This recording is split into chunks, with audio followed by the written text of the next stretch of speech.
Sir मेरा question ये है कि जैसे मैं टीचिंग सेक्टर में हूँ। तो सर ये लगता है जैसे कभी कभी हम क्लासेस में जाते हैं बच्चों को सिखाने के लिए, लेकिन बच्चे सीखना नहीं चाहते। वो सर रील्स, इंस्टाग्राम, यूट्यूब और गेमिंग इन सब में बिजी हैं। सेम चीज़ होती है जैसे हमारे साथ।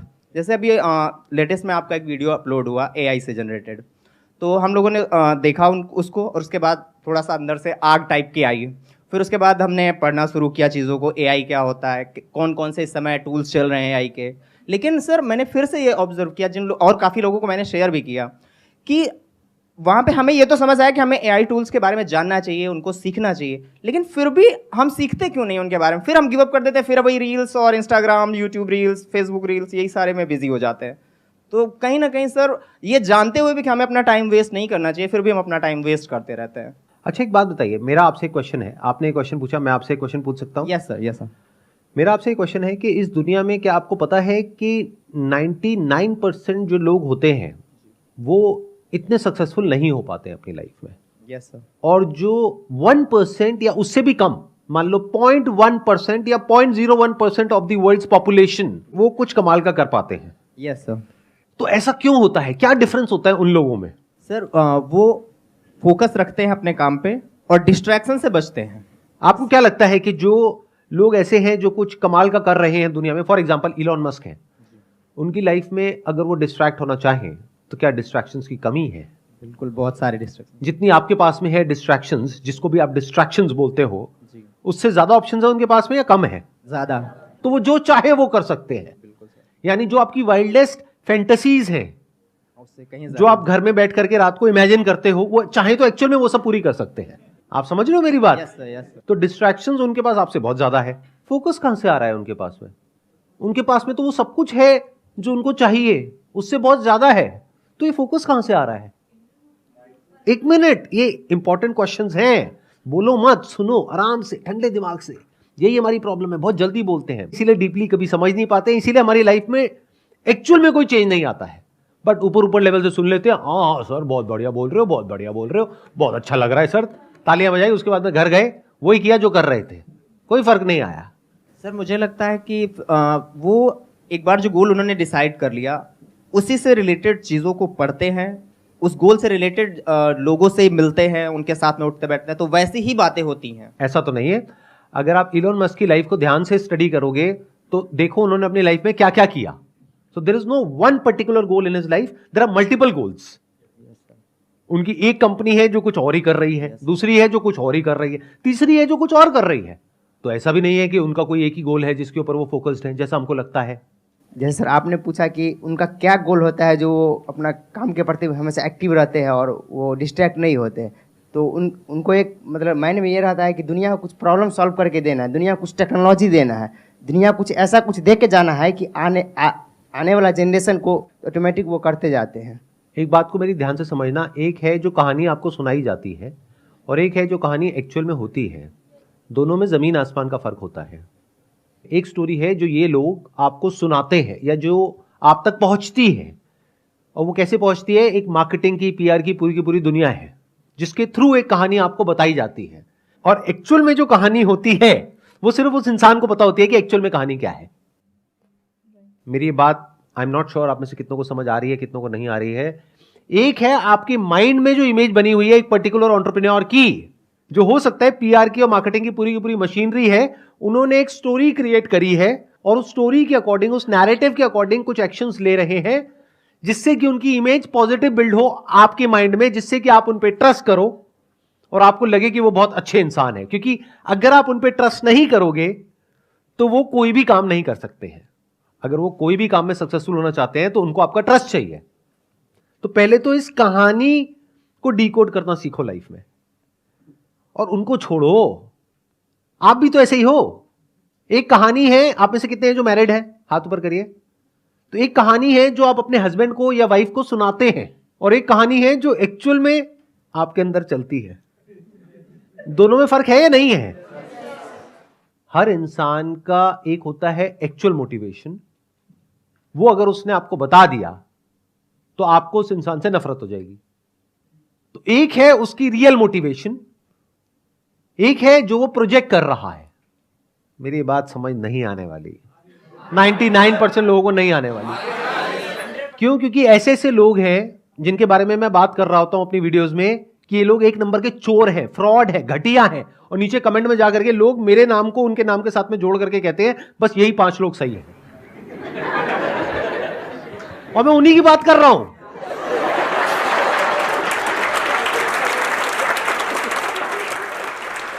चलो आपको बड़े सिंपल तरीके से बोलता हूं, अगर अभी भी नहीं समझ पाए तो भगवान ही आपका मालिक है। मैं उन लोगों के नाम नहीं ले सकता क्योंकि बहुत बड़ी कंट्रोवर्सी हो जाएगी, बट द पॉइंट इज ऐसे लोग जो आपके माइंड में आते हैं 5-10 लोग जो आप कहते हो अरे ये बहुत बढ़िया है, ये बहुत बढ़िया है, ये बहुत बढ़िया है, ये बहुत बढ़िया है, there is a strong possibility उसमें से 99% बहुत ही घटिया लोग हैं अंदर से।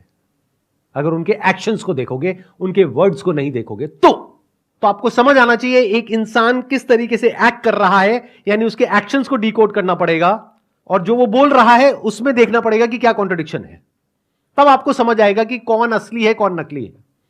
आपके लेवल पे जो 4-5 लोग हैं जो समाज पे कंट्रीब्यूशन कर रहे हैं, तो उनकी कंट्रीब्यूशन को देख के ही पता चल जाता है ना कि क्या वो लोगों के समझ के लिए भला कर रहा है कि क्या कर रहे हैं।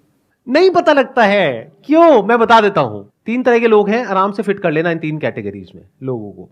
एक वो है जो अंदर से भी करप्ट है, बाहर से भी करप्ट है, पता है ये आदमी तो चोर है।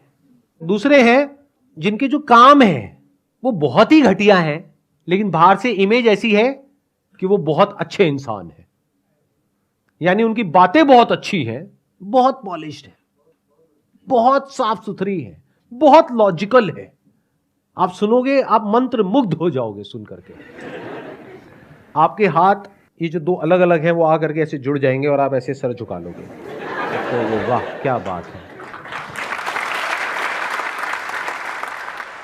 यानी उनकी बातें बहुत कमाल है, आप उनकी बातों में ऐसा खो जाओगे कि और कुछ आपको समझ ही नहीं आएगा, आपका मन करेगा बस बैठ करके उनकी बातें सुनते रहो। आपके दिल में ऐसी रिस्पेक्ट होगी उस इंसान के लिए जिसकी कोई हद नहीं है। उस इंसान के लिए आप लड़ने मरने कटने को तैयार हो जाओगे। अगर मैंने उसका नाम ले दिया तो आप बौखला जाओगे, ये क्या बोल रहे हो सर, ये किसके बारे में आपने क्या बोल दिया। ये दूसरी कैटेगरी के इंसान में फर्क समझ आ रहा है। बाहर से बहुत ही इंटेलेक्चुअल, लॉजिकल, प्रैक्टिकल, लेकिन जब उनके एक्शंस देखोगे तो वहां पे आपको सिर्फ ग्रीड नजर आएगी, सेल्फिशनेस नजर आएगी। ये दूसरी कैटेगरी हो गई। तीसरी कैटेगरी वो लोग कैसे होते हैं कि अंदर से करप्ट हैं, ग्रीडी हैं, सेल्फिश हैं, यानी उनको एक्चुअल में नहीं पड़ी है आपकी कि आप जियो मरो कुछ भी करो। बाहर से अपनी एक ऐसी इमेज बना दी कि मैं बहुत अच्छा इंसान हूं, फिर उस इमेज को एनकैश किया, और अगर आज उनके पास में 10 करोड़ है तो अगले 3 साल में उनके पास में 100 करोड़ आ गया, 1000 करोड़ आ गया, और उस 1000 करोड़ में से 10 करोड़ या 20 करोड़ वापस से रोटेट कर दिया आप ही लोगों में और अपनी इमेज को और स्ट्रांग कर दिया। कुछ बहुत बड़े लेवल पे गड़बड़ कर रहे हैं, लेकिन कुछ छोटे लेवल पे अच्छा काम कर रहे हैं, उस अच्छे काम को हाईलाइट कर रहे हैं, जो गड़बड़ है उसको छुपा रहे हैं, और दुनिया की नजर में बहुत अच्छे इंसान हैं। दुनिया उनके लिए लड़ने को, मरने को, कटने को तैयार है। चौथी एक कैटेगरी है जहां पर रेयरेस्ट ऑफ रेयर कुछ लोग होते हैं। वो कैसे होते हैं? जो अंदर से भी कुछ बदलाव लेकर के आना चाहते हैं और बाहर से भी कोशिश कर रहे होते हैं, और वहां पर कोई कॉन्फ्लिक्ट नहीं होता है, यानी उनके अंदर की दुनिया और बाहर की दुनिया में कोई फर्क नहीं होता है।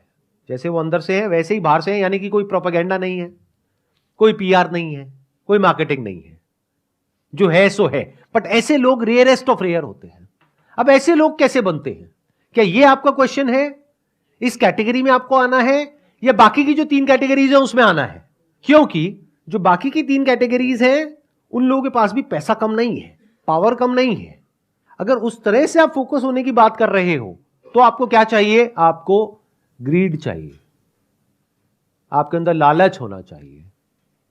बाहर से आप जो मर्जी दिखाते रहो, अंदर से डिजायर फॉर मोर होना चाहिए, हंगर फॉर मोर होना चाहिए। जिसके अंदर है वो आगे बढ़ता रहेगा, कितना ही आगे बढ़ जाओ कोई लिमिट ही नहीं है। जिसके अंदर नहीं है वो नहीं बढ़ेगा। इन सिंपल वर्ड्स, उसके लिए बर्निंग डिजायर चाहिए अंदर से वो करने का। तो रास्ते में जो भी आएगा आप उसको मिटा दोगे, हटा दोगे और आगे बढ़ते चले जाओगे अपने गोल की तरफ। तो क्या इस तरह के गोल सेटिंग की आप बात कर रहे हो? इस तरह की ग्रोथ की आप बात कर रहे हो जो आपके लिए तो अच्छी हो, बाकी सबके लिए चाहे बुरी हो उससे फर्क नहीं पड़ता है। जब आप ग्रोथ की बात करते हो तो आप ऐसे ही लोगों को देख करके चमकते हो और ऐसे ही बनना चाहते हो, चाहे आप एक्सेप्ट करो या ना करो। तो आपको इससे फर्क नहीं पड़ता है कि वो इंसान जो आपका आइडल है वो करप्ट है अंदर से या एक्चुअल में अच्छा इंसान है। आपको बस उसके जैसा बनना है, उसके लेवल पे आना है, चाहे उसके लिए उसको भी हटाना पड़े वहां से तो आप हटाने को तैयार हो, बाकी सबको कुचलना पड़े आप कुचलने को तैयार हो। आपको किसी से कोई फर्क नहीं पड़ता है। आप लोगों को नौटंकी ही समझ आती है, नौटंकी ही आपके लिए सच है। और सच क्या है वो तो आप देख ही नहीं सकते, डाइजेस्ट ही नहीं कर सकते। अगर सच देखते हो तो आपको लगता है कि ये कुछ बहुत ही गलत कर रहा है इंसान। फॉर एग्जाम्पल किसी सेलिब्रिटी की वीडियो देखते हो कि वो कह रहा है कि नहीं मेरे को तुम्हारे साथ में फोटो नहीं खिंचानी है, तो आप क्या कहते हो, कितना एरोगेंट है।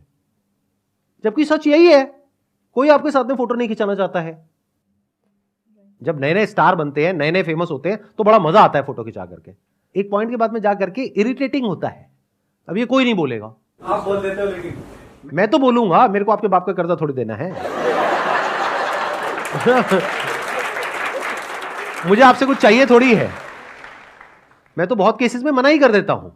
अगर जैसे कहीं जा रहा हूं, अगर तो वेला हूं, कहीं एयरपोर्ट पे बैठा हूं, टाइम पास कर रहा हूं, कोई आया फोटो, हाँ ठीक है खींच लो, चलो चले जाओ। और बहुत बार तो क्या होता है, लोग पहले अपने बच्चे को छोड़ते हैं, खुद नहीं आते हैं, क्योंकि पता है मैं बच्चे को तो मना कर नहीं सकता। तो छोटा सा बच्चा आता है, sir I am your biggest fan. मैं कहा मेरा नाम बताइयो। नाम तो नहीं बताया मम्मी पापा ने, बस इतना ही बोलने को कहा था।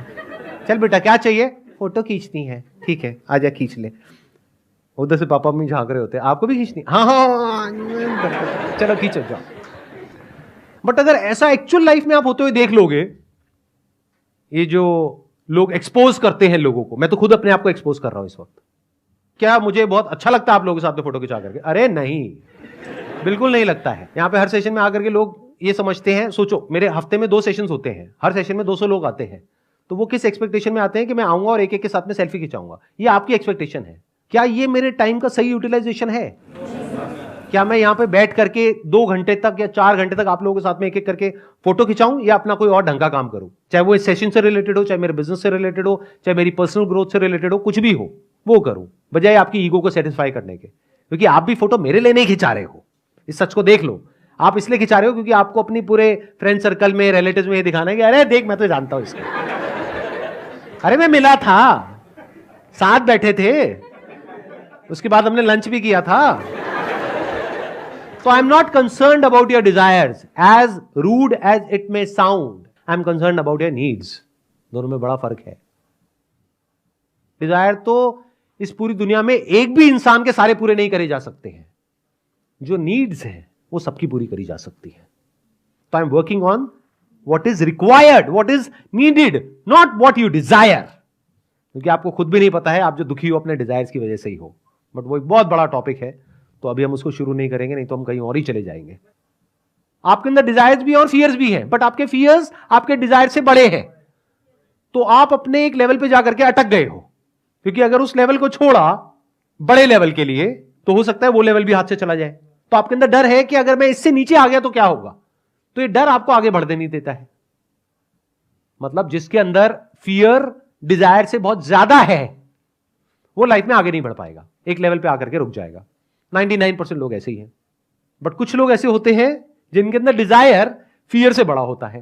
दे are not afraid to fail, तो they are craving deep within for success, but they are not scared of failure, because they know कि सक्सेस तक पहुंचने के लिए फेलियर से होकर के ही निकलना पड़ेगा। बट ये सारी जो साइकिल है, that is all driven by greed, जिसको आप डिजायर बोलते हो, या फियर। ये 2 तरीके हैं जिस तरीके से पूरी दुनिया जीती है। तीसरा भी एक तरीका है जीने का, that is driven by love. And what is love? To love means to unite with the whole universe. That is the essence of love. Love की शुरुआत होती है जब आपके अंदर यह डिजायर उठता है कि मुझे खुद को जानना है। जब तक इस दुनिया को जानने की भूख है, तब तक you are driven by desire and fear, because इस यूनिवर्स का नेचर ही ऐसा है, या तो ये आपके अंदर लालच पैदा करेगा या फियर्स पैदा करेगा। बट अगर किसी के अंदर ये डिजायर आ गया, चाहे मेरे सेशन देख करके, चाहे यहां से, चाहे वहां से, कहीं से भी, कैसे भी, ये जो लिखा हुआ है डिस्कवर योरसेल्फ, कहीं से डिजायर आ गया, ये पनप गया अंदर, who am I, self inquiry, self understanding, तो if you can see that we are all interconnected, interdependent, we are all one whole block, then you're driven by love. And when you are acting out of love, not out of fear or desire, which is self-centric. Desire का और fear का basic nature ही यही है, basic structure ये है, it's always self-centric. उसको सिर्फ खुद की पड़ी है, जैसे इंसान को सिर्फ खुद की पड़ी है. एक जंगल है, वहां पर मान लो करोड़ों जानवर हैं, उस पूरे जंगल को 1 मिनट में हम लोग मिटा देंगे अपने फायदे के लिए. तो इस डिजायर की वजह से और फियर की वजह से हम किसी भी हद तक जा सकते हैं, कुछ भी कर सकते हैं. But once you are acting out of love, तो you are free even from this identity of being a human. Then you are just a being, and that is a very different way to live.